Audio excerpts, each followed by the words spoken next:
이 해외 투자를 하시는 분들한테 드리고 싶은 말씀은 네. 1번도 포트폴리오, 포트폴리오. 2번도 포트폴리오, 포트폴리오. 예, 3번도 포트폴리오예요.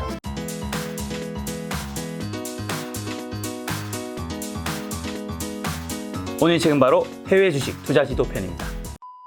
미국의 성장주가 되게 많잖아요. 네. 이 성장주의 대표주로인 아마존, 네. 페이스북, 구글. 네. 역사상 지금 최고가죠? 네. 뭐 이런 주식들은 그래도 이제 계속 성장주니까 가지고 가야 되는 건지 참. 혹시 그 네. 페이스북이나 그 마이크로소프트, 네. 그다음에 애플, 네. 요 세 개의 주식을 성장주로 생각을 하시는 거죠. 네. 근데 저는 성장주라고 생각을 안 해요. 왜냐하면 네. 이게 숫자로 보면 알 수 있는 게 네. 페이스북도 PER이 20대예요. 네. 그러니까 20배에서 25배 정도 언저리에서 왔다 갔다 할 겁니다. 네. 그리고 애플 같은 경우도 지금 보면 30배가 조금 안 될 거예요. 네. 물론 조금 주가에 따라 왔다 갔다 하는 부분이 있겠지만 네. 마이크로소프트 같은 경우도 30배가 제가 알기로는 안 돼요. 좀 약간 넘어갔던 적도 있기는 네. 하지만 30에서 왔다 갔다 합니다. 미국의 S&P 500의 PER이 20배에서 지금 왔다 갔다 하고 있어요. 10배가 10배 정도밖에 차이 안 나는 주식을 네. 과연 성장주라고 볼 수 있을까요? 그러니까 2009년도 10년도 때는 애플이 그 PER이 70배였어요. 그때는 성장주 맞죠? 성장주네요. 그러니까 넷플릭스 성장주 맞아요. 네. 70배 성장주. 네. 아마존도 거의 70배 가까이 됩니다. 그러니까 성장주 맞아요. 근데 요 세 개의 주식은 ROE가 거의 20%가 넘고 30% 가까이 돼요. 네. 그러니까 리턴 온 이쿼티가 그 정도 되기 때문에 수익이 나는 기업을 어떻게 그걸 성장주라고 볼 수 있을까요? 이거는 사실은 스타일로 구분한다고 놓고 봤을 때에는 이거는 퀄리티주예요. 그래서 저는 퀄리티주라고 보기 때문에 성장주에 대한 개념이 네. 조금 바뀌었다라는 생각이고 성장주는 제가 아까 말씀드렸던 전기차, 네. 그 다음에 클라우드는 뭐 퀄리티주라고 볼 수가 있을 것 같고 네. 그 다음에 신재생 네. 이런 게 사실은 성장주죠. 네. 그래서 이 성장주들이 미국에 많은 게 많고 네. 그 다음에 많은 게 맞고 그 다음에 그 많은 주식들을 골라서 조금 더 수익이 나오는 일동주를 투자를 하면 네. 굉장히 좋은 성장주 투자가 될 수 있을 거라고 생각을 합니다. 이미 많이 올랐지만 더 올라갈 테니까. 네. 그러니까 작년 내내 들었던 제 얘기가 뭐냐면 저한테 공식적으로 투자하셨던 분들도 그렇고 네. 그 다음에 제 지인분들도 여기서 더 가냐?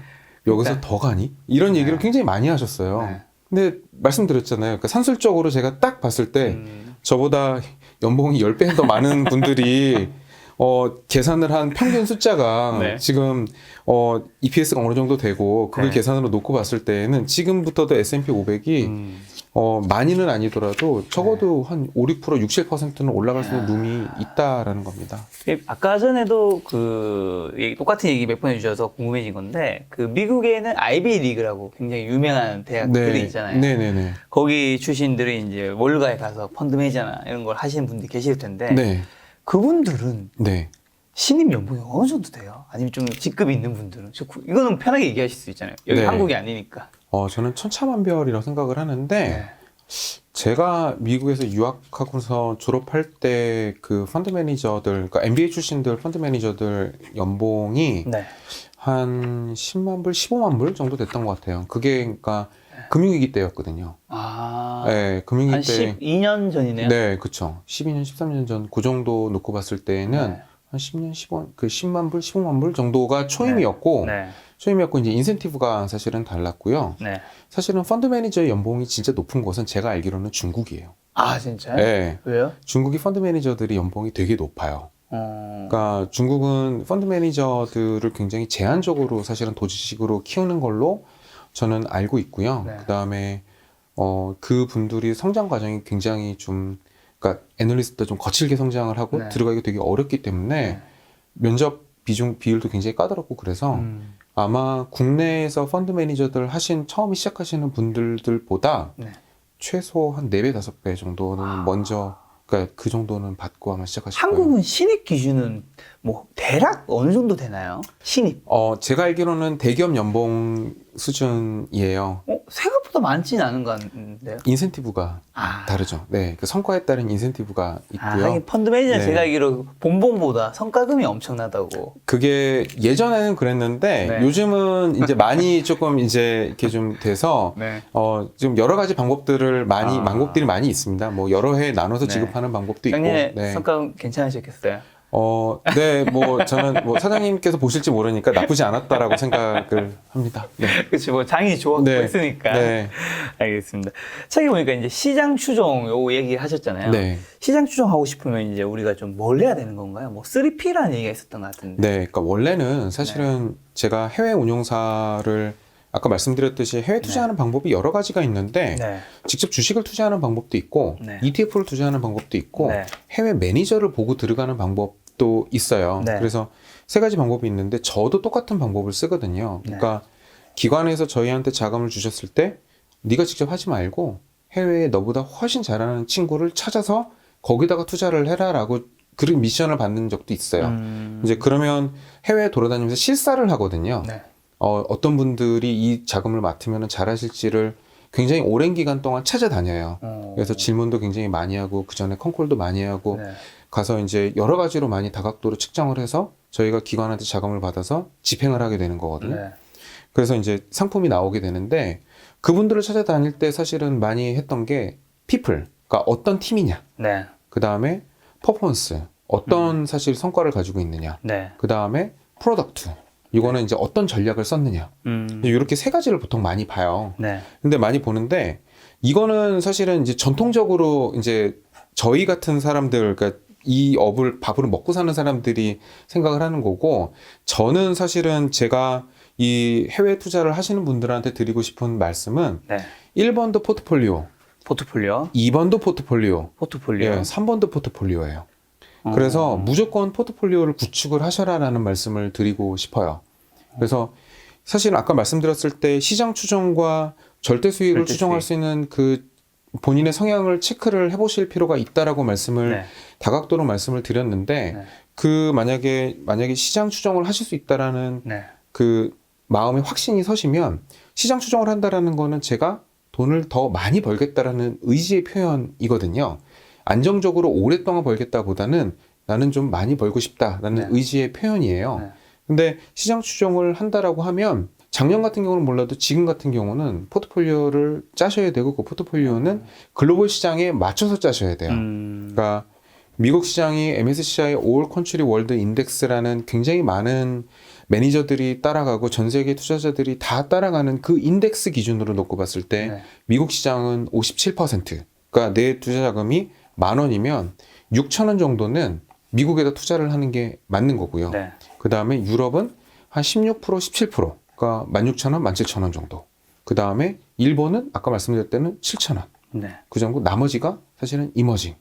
이렇게 됩니다. 이머징이랑 그 다음에 기타 선진국 이렇게 들어가거든요. 네. 그래서 그 포트폴리오를 그거에 맞게 짜신 다음에 네. 기본적으로 하셔야 될 거는 지금 봤을 때 신흥국이라고 하면은 유럽과 일본과 미국을 제외한 나머지 포지션, 선진국이 더 좋을 것이냐, 신흥국이 더 좋을 것이냐를 한 번쯤은 판단을 해보시고, 네. 그 다음에 선진국이 더 좋다라고 하면 그 내에서 네. 미국은 어느 정도 늘리는 게 좋을 것이냐, 라는 거를 판단해 보실 필요가 있다는 거예요. 그게 경기 사이클이랑 굉장히 민감하게 연결이 돼 있습니다. 그러니까 경기 사이클이라고 하면 사실은 두 가지예요. 네. 그러니까 우리가 흔히 경제 사이클이라고 하는 거는 GDP 성장률을 놓고 보고 우리가 알 수 있는 거고요. 네. 근데 GDP 성장률은 굉장히 늦게 발표가 되죠. 아니 2분기가 언제 지났는데 인제서 발표야? 라고 뭐 1분기가 언제 지났는데 인제 발표야? 이래야 사실은 경제 사이클이 그때 발표가 되기 때문에 그걸 보면서 투자를 하는 거는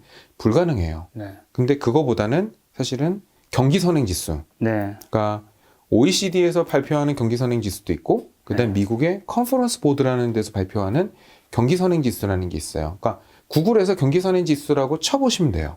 그러면 떠요. 네. 그러면 클릭해서 들어가셔서 여기서 지금 그래프가 어떤 모양을 그리고 있는지를 보시면 네. 굉장히 쉽게 지금 시장이 경기가 올라가고 있다. 거의 꼭지에 다 와서 얘가 다시 올라갈 준비를 할 수도 있고 아니면 다시 떨어질 수도 있고 네. 이런 모양새가 있고 작년에 3월처럼 확 진짜 수직으로 진짜 뭐 절벽처럼 꺾였다가 5월, 6월 가면서 진짜 V자 반등으로 일으켜서 올라가는 모습을 보실 수도 있어요. 그런 모습을 보면 네. 사실 투자할 수 있는 그 방법이 굉장히 정형화돼 있어요.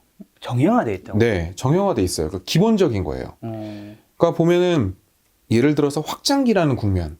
그러니까 OECD 선행지수가 쭉 지금 올라가는 단계. 그러니까 끝을 모르고 지금 올라가는 단계. 지금은 OECD 선행지수, 그 다음에 경기 선행지수, 컨퍼런스 보드 선행지수가 다 끝에서 조금 이렇게 약간 휘어진 네. 언덕으로 올라갔으면 약간 이렇게 능선에 네. 이렇게 좀 이렇게 이런 지수예요. 내려갈지 아니면 다시 여기서 이렇게 치고 네. 올라갈지는 몰라요, 아직. 네. 근데 이 성장 속도가 좀 둔화된 상황이죠. 근데 이렇게 치고 올라갈 때는 흔히 얘기하는 성장주, 네. 그로스, 그 다음에 모멘텀이라 그래서 우리가 스타일을 여러 가지로 나누는데 그 중에 계속 호재가 이어지는 주식들의 모음이 있어요. 네. 그런 모멘텀 스타일이 굉장히 각광을 받습니다. 그러니까 그 제가 여러 가지로 말씀을 드리고 있습니다만은 자산 배분을 할 때 아까 처음에 말씀드렸던 것처럼 신흥국과 선진국에 대해서 구별을 해볼 필요가 있다고 말씀을 드렸고 그쵸. 그 다음에는 스타일에 대한 얘기로 지금 이제 훅 들어왔는데 네. 스타일은 사실 여러 가지로 나눠져요. 가치주, 네. 싼 주식, 그로스, 성장주, 그다음 아까 말씀드렸던 돈이 계속 벌리는 주식들, 네. 그 다음에 모멘텀이라 그래서 계속 호재가 이어지는 주식들, 네. 그 다음에 고배당, 배당이 높은 주식들, 네. 그 다음에 저변동성. 네. 저변동성이라고 하면 같은 섹터 내에서도 변동성이 작은 주식들, 네. 그 주식들만 모아놓은 거예요. 그 다음에 마지막에 퀄리티. 네. 퀄리티는 ROE나 ROA가 높은 주식들. 네. 이렇게 해서 6개 아니면 5개 정도로 나누거든요. 여기에 이제 뭐 스몰캡이 들어가기도 합니다. 네. 그래서 이게 좀 6개, 5개, 뭐 많게는 7개까지도 이렇게 나눠지는데 이 스타일들이 발현하는 그 OECD 선행지수를 보면서 발현하는 곳들이 네. 따로 있어요. 그게 표현을 하면 뭐 이렇게 네. 검증을 해서 진행을 하면 거의 논문이 될 것 같아서 네. 이제 저는 그거를 이제 이건 요렇습니다. 제 경험상 이렇게 말씀을 드리긴 했는데 시장이 확장기 국면, 그러니까 선행지수 기준으로 확장기 국면에서는 네. 그로스와 모멘텀 주식들이 굉장히 좀 잘 가고요. 네. 지금 같이 이렇게 성장률이 조금 떨어지는 이런 곳에서는 시장이 앞으로 어떻게 될지 모르잖아요. 그렇기 때문에 돈이 벌리는 기업들, 퀄리티 가격이 많이 가기도 하고 네. 이미 떨어졌다라고 보는 분들은 밸류주에 들어가기도 합니다. 가치주에 들어가기도 이렇게 좀 나눠지기도 합니다. 네. 그래서 이 구간마다 네. 좀 선호하는 섹터들이 좀 달라져요. 그 섹터들이 시장을 이깁니다. 시장을 이긴다. 네. 또 책에 보니까 그 합리적 배분 후 시장 대응 이를 네. 위한 투자의 순서 4단계가 있다고 하던데 네. 우리 개인 투자자분들에게 좀 단계별로 네 단계를 수립을 하셔야 되는데 그거는 이제 시장 추정을 하신다라는 전제하에 말씀을 드리는 거예요. 그러니까 그렇죠. 시장 추정이라고 하면 다시 정리를 해서 말씀드리면 조금 올해 시장에 베팅을 해서 돈을 좀 벌어보시겠다라는 투자자들이 하시는 거고 그분들은 인덱스를 머릿속에 넣으시고 거기서 인덱스에서 조금 그 지역적인 배분을 먼저 하시고 네. 그다음에 미국 내에서 아니면 유럽 내에서 스타일별로 시장이 어떤 지금 국면에 와 있는지를 거기에 따라서 투자를 하는 부분들인데 네. 이거는 사실은 전반적인 개요를 말씀을 드린 거고 네. 이 개요를 따라가기까지의 그 단계가 있어요. 네. 첫 번째는 지금 이 시장이 주식을 살 만한 시장이냐 아니면 사지 말아야 될 시장이냐 아니면은 있던 것만 사서 버텨야 되는 시장이냐를 구분을 해야 돼요. 근데 그게 사실은 전체 그렇죠. 전체 시장 그 추정에 그러니까 시장 추정자들이 할 수 있는 그 역할의 90%가 1단계에서 결정이 나요. 매니저도 가장 힘든 부분이 그 1번이에요. 그쵸. 그 1번을 맞추고 넘어가면 네. 2번서부터는 기술적인 부분들이에요. 그냥 하던 대로 하면 되고 네. 공식에 맞추면 되는 부분들이에요. 네. 그러니까 아까 말씀드렸던 뭐 선행지수 말씀드리고 거기에 따라서 어디에 투자를 하면 된다라는 얘기를 간략하게 말씀을 드렸지만 네. 그 어디에 있냐라는 부분, 아. 그 어디에 있냐라는 부분, 그리고 지금 주식을 투자할 만하냐라는 그 질문에 대한 답을 1단계에서 내셔야 돼요. 그렇죠. 그 어디에 있는지를 했을 때는 어쨌든 거기서 해야 될 것들은 좀 어느 정도는 정해져 있으니까. 네, 어느 정도 근데 문제는 정해졌으니까. 지금 어디에 있냐. 예, 지금 어디에 있냐가 가장 중요한 거고 그 어디에 있냐라는 질문을 스스로한테 하기 전에 지금 주식시장이 네. 살만하냐 아니면은 살면 안 되는 시장이냐라는 네. 거예요. 그게 흔히 얘기하는 유식한 말로는 위험 선호도가 어느 정도이냐라고 얘기를 하거든요. 네. 근데 보는 방법은 사실 굉장히 여러 가지가 있는데 네. 저는 개인적으로는 하이힐드 채권을 좀 봐요. 하이힐드 채권이라는 게 네. 제가 예전에 이제 모 해외 큰 운용사에 이것도 굉장히 저보다 10배 이상 연봉이 많으신 뭐 이렇게 분한테 연봉이 10배 이상 많으신 분이 많으세요? 많아요. 예, 정말 많습니다. 그래서 그분들한테 배운 거예요. 저도 이제 배운 건데 하이힐드 채권이라는 게 사실은 그 투기 등급 채권이잖아요. 그러다 보니까 채권 매니저들 중에서 네. 또는 채권에 투자하시는 분들 중에서는 가장 위험 선호도가 극단에 있으신 분들이에요. 그러니까 뭐 정크본드도 있긴 하지만 네. 그래도 제도권에서 투자를 하신다라고 하는 분들은 그냥 이 BB 등급에 투자를 하시는 거기 때문에 거의 끝에 와 계시는 분들이거든요. 그리고 주식하시는 분들 중에서도 진짜 정말 나 주식 안 맞는다. 네. 라고 했을 때, 이거를 그러면은 내가 지금 중간에 어디다 넣어놔야 되지? 라고 생각을 했을 때에는 그분들이 넣으시는 거는 현금 아니면 하이힐드 채권이거든요. 그러니까 이 하이힐드 채권이 일반적인 우리가 생리하는 안전자산이라는 채권과 네. 그 다음에 우리가 위험자산이라고 하는 그 주식의 가운데에 있어요. 그래서 이 하이힐드 채권이 좀 긍정적으로 모습이 나온다. 그리고 또 이 하이힐드 채권의 자금 유입이 원활하게 되고 있다. 라는 판단이 있으면 주식에 좀 미리 들어가도 된다라는 생각을 저는 가지고 있습니다. 근데 그러면 이 하이힐드 채권이 괜찮냐라는 거를 보는 방법이 중요하잖아요. 그게 이제 크레딧 스프레드예요. 네. 그게 BB 등급의 그 채권의 금리와 그다음에 미국 국채 금리를 비교한 거예요. 그래서 이게 줄어들면 굉장히 시장이 좋은 거죠. 자, 생각을 해보시면 투기 등급의 채권에 투자를 하는데 요만큼만 이자를 더 줘도 사람들이 투자를 할 수 있다라고 생각을 해요. 그러면 시장이 굉장히 좋기 때문에 그만큼만 더 이자를 줘도 투기 등급에 들어가겠다라는 판단을 할 수가 있죠. 시장이 안 좋으면 이만큼을 준다고 하더라도 안 들어가요. 그래서 이 크레딧 스프레드가 줄어드는 속도, 그 다음에 이 크레딧 스프레드의 절대적인 어느 정도의 레벨, 이거를 사실 판단을 하면 지금의 시장에서 하이힐드가 어느 정도 메리트가 있는지를 알 수가 있어요. 그래서 제가 주식시장에 들어가도 되냐라고 말씀을 드렸을 때 가장 먼저 제 머릿속에 떠오른 거는 크레딧 스프레드예요. 그래서 지금은 그렇게 봤을 때는 괜찮다. 예, 그래서 나쁘지 않다라는 생각을 가지고 있고, 물론 2월달, 3월달에 조금 약간 위험할 뻔했던 구간도 있기는 했지만, 그래도 크레딧 스프레드는 위험 구간까지 가지는 않았다라는 생각을 가지고 있고, 지금은 양호한 수준에 좀 접어들었고, 하이힐드 유입 자금도 괜찮다라고 지금 보고 있고요. 두 번째로 보는 거는 장단기 금리차예요. 2년짜리랑 10년짜리 장단기 금리차, 뭐 3개월이랑 10년짜리 금리차, 이거는 사실은 미국 연준 사이트에 들어가셔서 조금만 10분이나 15분 정도만 사실 발품을 찾아보시면은 다 나오거든요. 근데 2년짜리, 10년짜리 금리가 굉장히 재밌는 게 2019년도 8월 달에 역전을 했어요. 그러니까 장단기 금리차가 아시듯이 장단기 금리차가 역전이 되고 나면 이유는 모르겠지만 6개월에서 1년, 길게는 1년 6개월 안에 침체기가 한번 온다라는 게 정설이에요. 그러니까 그거는 누구든지 그렇게 얘기를 하거든요. 그래서 역전이 됐을 때 이유를 못 찾았다고 하더라도 굉장히 많은 분들이 방송이나 아니면 매스컴에 나오셔서 지금은 이런 이유 때문에 시장을 조심해야 된다. 왜냐하면 장단기 금리차가 역전이 됐으니까. 근데 이제 제가 보는 건 그 이유가 눈에 들어오는 게 아니에요. 일단 역전을 했네? 라는 거예요. 그러니까 이 이유는 그거 말고도 제가 다른 이유를 더 갖다 붙이려면 더 갖다 붙일 수 있어요. 예.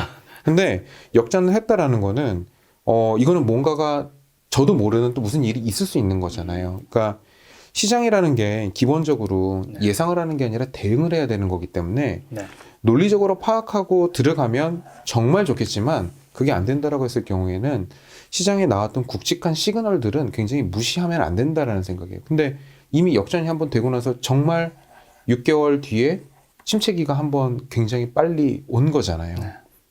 이번에도 사실은 이후에 어쨌든지 간에 또 그게 맞아 떨어진 상황이었고 두 가지 말씀드렸잖아요. 세 번째로는 아까 말씀드렸던 위안화 환율. 예, 왜냐하면 중국이라는 나라가 굉장히 지금 미국을 위협하는 글로벌 시장을 위협하는 그 대상으로 부상을 했기 때문에 중국이 흔들린다. 중국이 어떤 분쟁이 일어난다라는 거는 글로벌 시장의 이슈입니다. 그래서 위안화 환율이 뭐 최근 30일 평균을 넘어간다거나 네. 아니면은 어떤 의미 있는 구간에 사실은 절하가 된다거나라고 했을 경우에는 시장에 대한 긴장감을 가지실 필요가 있다라는 생각이에요. 제가 듣기로 레이 달리오가 얘기했나요? 즉 경제 패국을 미국에서 중국으로 갈 것이라고. 그렇게 얘기하신 분들은 굉장히 많아요. 지금 머릿속에 너무 많은데, 그러니까 뭐 니케이 보고서에서도 그렇게 나왔어요. 2028년도에 중국이 미국을 앞지를 거다. 반대로 얘기하면은 바이든 대통령 입장에서는 재선을 해야 되는데, 4년 뒤에 우리가 중국한테 따라잡힌대요. 라고 나와서 재선을 하고 저 뽑아주세요라고 얘기를 하면 안 되겠죠. 누가 뽑아주겠어요? 그러니까 중국은 지금서부터 미국이 엄청 누르는 작업은 저는 할 거라고 봐요. 그럴 수도 근데 있겠네. 너무 누르지는 못해요. 왜냐하면 네. 이게 이런 표현을 써도 될지는 모르겠지만 국가 간에 이런 표현은 맞지는 않겠지만 흔히 얘기해서 이렇게 채무자한테 채권자가 가서 너무 이렇게 막 누르면은 빚을 그나마 이자라도 받아야 되잖아요. 그래서 그렇게 누르지는 않을 거라는 생각이에요. 그러니까 뭐 흔히 영화에서 대사 나오는 만큼 살려는 드릴게라는 거는 할 텐데 살려는 드릴게로 계속 그 모드로 가기는 할 건데 그래도 굉장히 많은 압박은 가해서 그 격차를 2028년 택도 없어라고 하게끔 벌리는 작업을 많이 할 겁니다. 네, 그 다음 단계는 아까 말씀드렸던 대로 처음에 이제 그 전략적 자산 배분이에요. 네. 전략적 자산 배분이라고 하면 인덱스 기준대로 네. 투자 자산을 늘어놓으실 필요가 있어요. 늘어놓으실 필요가 있고 제가 강력하게 추천을 드리는 부분은 중국, 그 다음에 미국에서 주로 그 초과 수익을 많이 달성하시라라는 부분을 말씀드리고 싶어요. 네. 일단은 어쨌거나 중국이라는 거는 위안화 환율로도 이게 조금 그 어떤 가름말을 탈 수가 있는 부분이 있고 미국은 앞서서 말씀드렸던 대로 스타일 투자, 네. 그 다음에 섹터 투자 이거에 대한 툴이 굉장히 많잖아요. 근데 유럽이랑 다른 이머징 국가는 사실 툴이 그렇게 많지 않아요. 그래서 미국이랑 중국에서 수익을 좀 내겠다라는 생각을 가지고 그 다음에 유럽과 그 다음에 이머징 시장은 그 비중대로 맞춰서 포트폴리오를 구성을 하셔라라는 게 일단은 그 이번 두 번째 단계예요. 굉장히 편하죠. 첫 번째에서 만약에 주식을 투자할 때가 아니다라고 했을 경우에는 일단 현금 기본 10% 보유하고 들어가면 돼요. 현금 10% 정도 더 보유하시면 나중에 못 따라갑니다. 그러니까 기본 현금은 보유하셔도 10% 이상 보유하는 거는 저는 조금 그래요. 그러니까 뭐 어떤 분들 방송에 나오셔가지고 뭐 지금 현금 50%는 가져가셔야 돼요. 저는 그거 어렵다라고 봅니다. 왜요? 시장을 추정한다라고 봤을 때에는 50% 넣었다 그럼 언제 넣어요? 꼭지에 넣었다가 그거 두 번만 잘못하면은 나머지 50% 자산 절반으로 까여요. 절반으로 내려갑니다. 그러면은 그 투자는 이제 망한 투자가 될 수 있기 때문에 그렇게까지 만약에 들어간다라고 하는 거는 그거는 시장 추정 투자가 아니에요. 그거는 절대 수익 투자거든요. 그거는 뭐 배당을 따라간다든가 아니면 리스크를 해지하는 방법을 가져가는 게 맞지 시장을 찾아간다라고 하는 거는 시장에다가 오롯하게 투자 자금을 실는 게 맞다라는 생각이에요. 그래서 만약에 좀 어렵다는 생각이 들면 현금 10%, 그 다음에 미국 비중을 조금 더 많이, 신흥 비중을 좀 적게. 그게 이제 두 번째 할 일이에요. 뭐, 그 다음에 이제 세 번째로 넘어가면은 그때는 돈을 벌 궁리를 해야 되는 거잖아요. 그렇죠. 돈을 벌 궁리를 해야 되니까 배분을 이 정도로 해놨으면 그러면 나의 탑픽이 뭐냐? 지금 봤을 때 내가 하나만 투자라고 한다라고 했을 때 어디에다 투자를 할 거냐에 대한 비중을 10%에서 20% 정도까지 올리는 겁니다. 말씀드렸던 대로 가치주가 나는 지금 좋을 것 같아. 시장 많이 떨어질 것 같아. 뭐 아니면은 나는 안전마진이라도 가져가야 됐으니까 배당이라도 딛고 가야 되겠어. 라는 생각이 들면 미국 포지션에서 그 60%잖아요. 미국 포지션에서 20% 또는 뭐 한 25% 정도를 가치주랑 배당주로 가져가시는 거예요. 그게 이제 세 번째 단계에서 할 일이에요. 네 번째 단계는 투자를 그렇게 일단 하셨으면은 매치를 두고 보시는 거예요. 두고 보시면서 내가 과연 편안하냐. 내가 이 포트폴리오가 편안하면서 내가 밤잠을 과연 잘 수 있겠냐. 그리고 내가 그 다음에 대응이 내 머릿속에 시나리오에 들어오냐. 내 생활이 정상적으로 가능하냐를 스스로 체크하는 거예요. 그래서 네 단계로 나눠지고 만약에 다시 생각이 바뀌었다고 하면 첫 번째로 다시 돌아가는 겁니다. 1단계 투자할 만한 시장인지 판단하는 거고 2단계가 지역별, 스타일별 배분 3단계가 초과 자산에 대한 고민 4단계가 모니터링과 세부 대응인데 팀장님 말씀대로 제가 얘기를 들어보니까 이걸 조금만 만약에 더 뭐 공부를 한다면 2단계, 3단계, 4단계는 조금씩 다 각자의 방법이 있을 것 같긴 해요. 있어요. 근데 1단계는 이게 경험이 쌓이고 해도 이게 어쨌든 판단을 해야 되는 거잖아요. 그러니까 이건 너무 틀리고 네.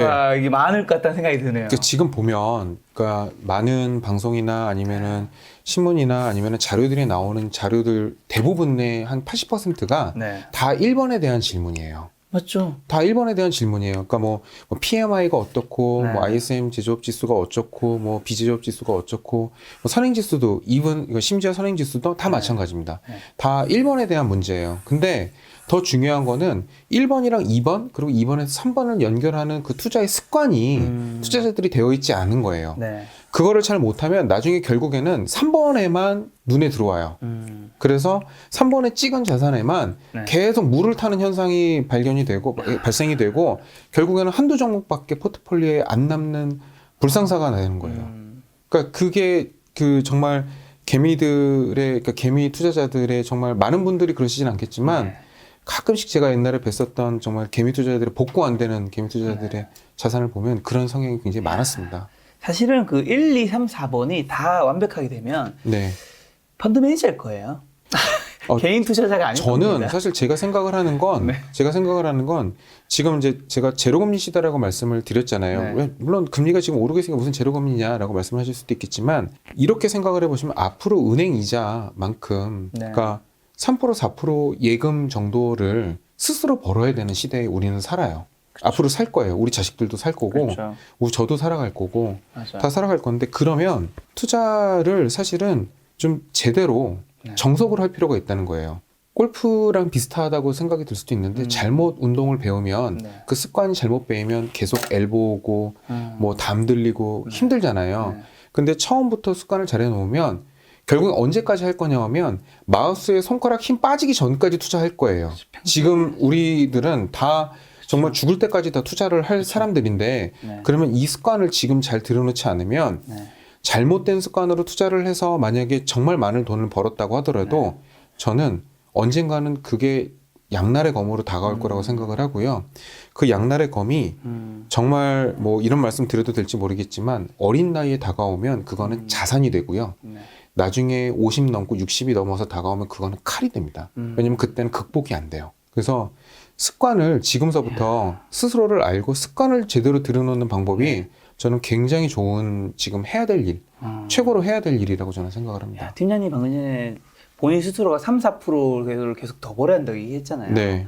지금 은행 이자가 뭐 한 1% 정도 된다면 네. 물가상승률 그런 거 하면 우리가 몇 %, 정도는 더 벌어야지 똑같이 되는 걸까요? 자산이 그냥 유지된다. 유지된다라고 봤을 때는 제 생각은 우리가 해외 ETF 투자를 하면 양도소득세 22%를 내야 되거든요. 네. 그러면 5%만 벌어도 4% 정도가 되잖아요. 적어도 투자를 한다 그러면 매년 5% 정도의 목표는 저는 봐야 된다라고 봅니다. 굉장히 어려운 작업이거든요. 그렇죠. 굉장히 어려운 작업인데 5% 정도를 목표로 해야 된다라고 생각을 해요. 그래서 5%를 뽑아내기 위해서 네. 자산 배분도 해야 되고 이제 그 다음에 자산도 찾아야 되고. 네. 근데 이 5%가 20%를 한꺼번에 내가 벌고 4년을 쉬어야겠다라는 욕심이 사람이면 1년에 한 365일 중에 한 200일은 들 거예요. 네. 근데 그러면 안 된다는 거죠. 그러니까 그 노력을 시장 추종자는 사실은 그 고민을 조금 적게 하죠. 네. 어차피 시장을 믿는 사람들이니까. 네.